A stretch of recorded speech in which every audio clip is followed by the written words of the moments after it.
Halo teman-teman semuanya, perkenalkan saya Syahdan Andrea Rahma dengan NIM 113231049. Pada kesempatan kali ini saya akan memberikan sedikit pemaparan mengenai Perfusion Weighted Imaging pada MRI Advance. Baik, secara singkatnya, Perfusion Weighted Imaging ini merupakan salah satu teknik pencitraan pada MRI yang terfokus untuk menilai perfusi atau aliran darah pada kapiler jaringan, terutamanya pada jaringan otak. Biasanya, teknik ini digunakan untuk mengevaluasi pasien yang stroke atau tumor ataupun untuk evaluasi vaskularisasi pada jaringan otak. Prinsip dasar dari Perfusion Weighted Imaging ini bekerja berdasarkan perubahan sinyal yang diakibatkan oleh pergerakan aliran darah dalam kapiler jaringan. Teknik ini dapat digunakan untuk mengukur laju aliran, kemudian kita dapat mengetahui seberapa banyak darah yang terdapat dalam jaringan, serta selain itu juga dapat mengetahui volume dari jaringan tersebut dalam waktu tertentu. Nah, setelah ini saya juga akan menjelaskan secara singkat pembagian dari teknik Perfusion Weighted Imaging ini karena terbagi menjadi teknik kontras dan juga teknik yang non kontras.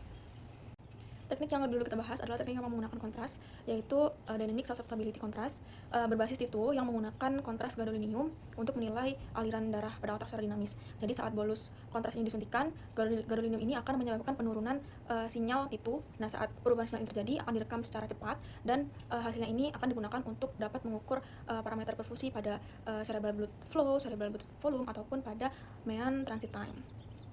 Kemudian ada Dynamic Contrast Enhance yang merupakan teknik MRI perfusion berbasis T1 weighted menggunakan kontras gadolinium. Jadi selama pemeriksaan, setelah kontras dimasukkan akan diambil citra-citra dari organ tersebut dan akan dilihat perubahan sinyalnya yang nantinya dapat untuk menghitung key trends, volume ekstravaskular dan ekstraseluler serta volume plasma. Selanjutnya adalah teknik ASL atau arterial spin labeling, yaitu salah satu teknik tanpa menggunakan media kontras untuk menilai perfusion atau aliran darah dalam otak. Teknik ini cenderung lebih aman karena dia tidak menggunakan kontras dan cukup banyak juga digunakan untuk evaluasi pada pasien yang mengalami stroke, demensia, tumor ataupun pasien dengan kelainan vaskularisasi dan memiliki kontraindikasi terhadap media kontras. Ya baik teman-teman, mungkin itu saja yang bisa saya sampaikan. Assalamualaikum warahmatullahi wabarakatuh.